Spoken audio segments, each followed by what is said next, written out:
Hello friends, welcome to my channel daily blog with candy and family. आज के আমি আপনাদেরকে একটা নতুন দিনে নতুন ব্লগে নিয়ে এসেছি, যেখানে আমি একটা খুব সিম্পল আর খুব এক্সাইটিং একটা রেসিপি দেখাবো। সেটা হচ্ছে, গেস করতে পারবেন?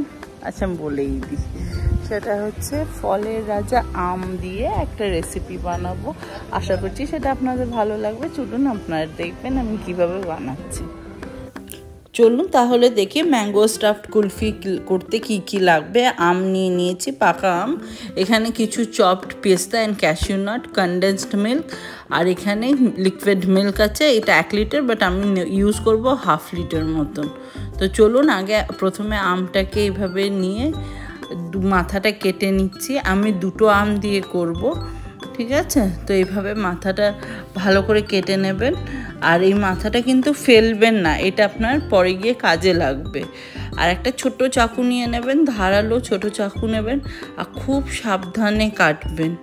মানে বেসিক্যালি আপনাকে আমের ভেতর থেকে আটিটাকে বার করতে হবে।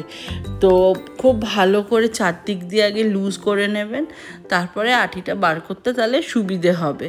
এবার আস্তে আস্তে আস্তে আস্তে নিচ অবধি এরম করে ছাড়িয়ে নেবেন আটিটার থেকে, মানে আমের ফ্লেশটাকে ছাড়িয়ে নেবেন, তাতে আটিটা বেরোতে সুবিধে হবে। সাবধানে করবেন, দেখবেন আপনার আম যেন কেটে না যায়। আম কেটে গেলে তাহলে আপনি আর করতে পারবেন না। তো এইভাবে চারদিকটা লুজ করে নিলেন, দেখুন। করে নিয়ে আপনাকে আস্তে করে, খুব কঠিন ব্যাপার এটা অ্যাকচুয়ালিতে, বাট হ্যাঁ, একবার করলে পরে ঠিক হয়ে যাবে। এই দেখুন, আস্তে করে বার করবেন, এইভাবে বেরিয়ে যাবে। এবার কি করবেন, এটাকে একটা পাত্রের মধ্যে রেখে নেবেন, সো দ্যাট এটা স্ট্রেইট হয়। কেন কি ভেতরটা তো আটিটা বার করে দেওয়াতে ও তো একটু লুজ হয়ে গেছে। তো ওকে এইভাবে এরকম করে যাতে দাঁড়িয়ে থাকে, এরকম কোনো ছোট বাটি নিয়ে নেবেন যাতে দাঁড় করিয়ে রাখতে পারেন, ওরম জায়গায় দাঁড় করিয়ে রাখবেন। আর সেম প্রসেসে আমি সেকেন্ড আমটাও কেটে নেব। আগে মাথা কেটে নেব, তারপরে এইভাবে আটিটা বার করে নেব। এবার এখানে যেটা মানে করার কাজ আছে, যেটা আমি বলে দিই, সেটা হচ্ছে আটির গায়ে যেই আমটা লেগে আছে ওটাকে আপনি চাকুর মাধ্যমে স্ক্রেপ করে নেবেন, করে নিয়ে একটা বাটিতে রেখে দেবেন। তাতে কি হবে, যখন ফিউচারে আপনি কুলফির জন্য ওটা জমাতে দেবেন না, ওই আমটাও আপনি ইউজ করবেন। কিন্তু ওর জন্য আমি বলছি, আটির মধ্যে আম লেগে থাকাটা নিয়ে চিন্তা করবেন না, ওটা ফেলতে হবে না, কিছু না, পুরো ক্লিনভাবে স্ক্রেপ করে নেবেন। আপনি দেখুন আমার সেকেন্ড আমটাও হয়ে গেল সেম প্রসেসে। এই দেখুন,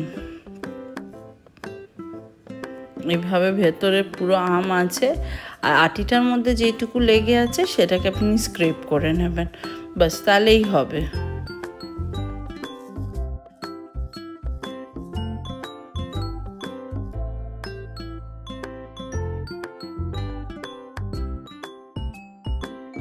আমি এটা কোনো সাউথের আম নিয়েছি, আমি ঠিক নাম জানি না। এবার দেখুন স্ক্রেপ করে নিয়েছি।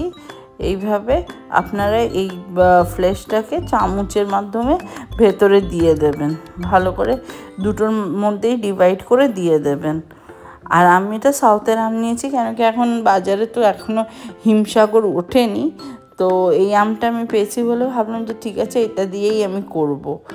তো তাই ভাবলাম যে না, আপনাদের দেখাই এটা করে। এটা খুব ভালো হয়, মানে এটাই সামাজে আপনি নিজেই বাড়িতে বানিয়ে খেতে পারবেন, কোনো বাজারের কিছু লাগবে না, খুব ইজি, আর করতে অসুবিধা হবে না। একটু দুধ নিয়ে নিয়েছি, 1/2 লিটার দুধ। তার মধ্যে আমি প্রায় কতটা বলবো, অনেকটাই, মানে আমি প্রায় 250 গ্রাম মতন কনডেন্স মিল্ক দিয়ে দিয়েছি। আর কনডেন্স মিল্ক যখন ইউজ করবেন আর চিনি দেবেন না।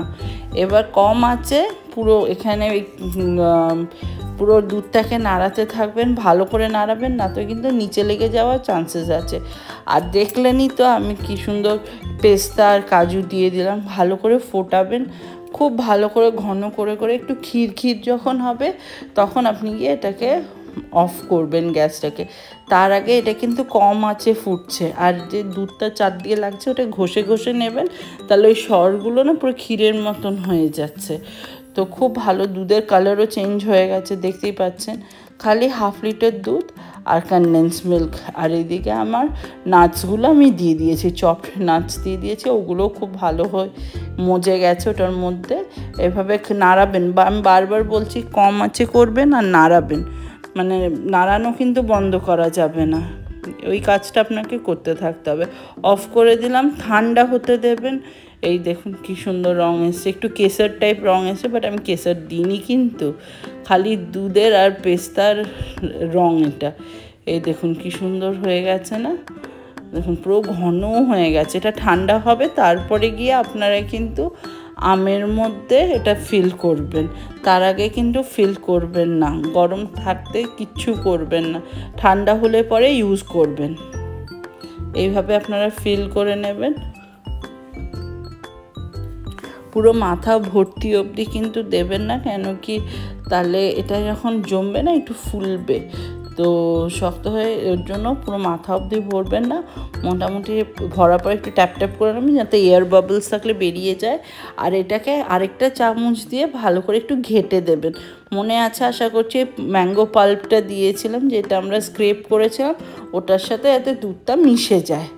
এইভাবে ঠিক গুছিয়ে করবেন, দেখবেন খুব ভালো লাগবে খেতে। আর এইভাবে এটা সেকেন্ডটাও আমরা ফিল করে নিচ্ছি। এই দেখুন খুব ভালো একটা দুধের জাল দেওয়ার একটা যা ভালো গন্ধ বেরোচ্ছিল না, খুব ভালো। বাড়িতে করবেন, এই গরমকালে বাচ্চারা থেকে বড় সবাই খেতে পারবে আর সবার ভালো লাগবে। আমি কিন্তু কোনো অ্যাডেড সুগার দিইনি, যেহেতু কনডেন্স মিল্ক ইউজ করেছি। কনডেন্স মিল্ক জানেনই তো কেমন মিষ্টি হয়ে থাকে। তো এই হলো কথা, দেখুন এইভাবে করে নেবেন। এবার যেটা করতে হবে, এই ওপরটা যেটা রেখে দিতে বলেছিলাম ওটা দিয়ে ফ্রিজারে দেবেন ফর 12 আওয়ার্স, মিনিমাম 12 আওয়ার্স। আমার দুটো জমে গেছে পুরো, দেখতেই পাচ্ছেন খুব সুন্দর হয়েছিল, খুবই সুন্দর হয়েছিল। এই দেখুন এখন নিয়ে নিলাম, বার করে নিলাম, মুখটা খুলে দেখেছেন একটু উঁচু উঁচু ফুলে গেছে। এবার আমরা যেটা করব, পিলারের মাধ্যমে এটাকে পিল করে নেব। আচ্ছা, আমি এখানে একটা কথা বলবো, এটা ইমিডিয়েটলি পিল করলে আমি যেমন হচ্ছে অল্প অল্প পিল হচ্ছে, ছোট ছোট করে পিল হচ্ছে, ওরকম হবে। আপনি যদি এটা 2-3 মিনিট বাইরে রেখে তারপরে পিল করেন, তাহলে দেখবেন স্মুথলি পিল হবে। আর 2 মিনিটের মধ্যে এটা দেখবেন স্মুথলি পিল হচ্ছে, কেন আমার হাতের গরমে এটা একটু মানে নর্মাল রুম টেম্পারেচারেও এটা একটু হালকা হয়েছে, তা বলে কিন্তু গলে যায়নি কিছুই, আপনারা দেখতে পাবেন। এই দেখুন এখনও শক্ত, বাট ওই ছোট ছোট করে হচ্ছে না, এখন বড় বড় করেই পিল করা যাচ্ছে। আর আমার এই ভিডিওটা ভালো লেগে থাকলে আপনাদের কাইন্ডলি একটা লাইক, কমেন্ট, শেয়ার করে দেবেন আমার ভিডিওটা আপনার ফ্রেন্ডস অ্যান্ড ফ্যামিলির সাথে, তাহলে আমার ভালো লাগবে। এবার দেখুন হাতটা কেমন লাল হয়ে গেছে ঠান্ডা ধরে। এবার এইভাবে আস্তে আস্তে একটু চওড়া চওড়া করে কেটে নেবেন, জাস্ট চওড়া করে এইভাবে কাটলেই হয়ে যাবে। আমার নিউ ভিউয়ার্সদের বলবো কাইন্ডলি আপনারা আমার ভিডিওটা ভালো লেগে থাকলে কাইন্ডলি একটা সাবস্ক্রাইব করে দেবেন আমার চ্যানেলকে, তাহলে আমার ভালো লাগবে। আর প্লিজ যত পারবেন আমার ভিডিওটা শেয়ার করবেন আপনার ফ্রেন্ডস অ্যান্ড ফ্যামিলির সাথে, তাতে আমার ভিডিওটা রিচ পেলে আমার ভালো হবে, আমার মোটিভেশন পাবো আরও নতুন নতুন ভিডিওস নিয়ে আসার জন্য। এই দেখুন এইভাবে গোল গোল করে কেটে নেবেন আর সার্ভ করে দেবেন। ভেরি ইজি, খেতে সুস্বাদু জিনিস, হেলদি, সবই ভালো। এই দেখুন, আর গরমকালে আম তো সবাই খেয়ে থাকে, এটা একটু ডিফারেন্ট ওয়েতে খাবেন, ভালো লাগবে। করে দেখবেন, জানাবেন কেমন লাগলো, আপনারা কে কীভাবে করছেন আমের কুলফি বা শরবত, আমাকে একটু কমেন্টে জানাবেন। ভালো থাকবেন, বাই।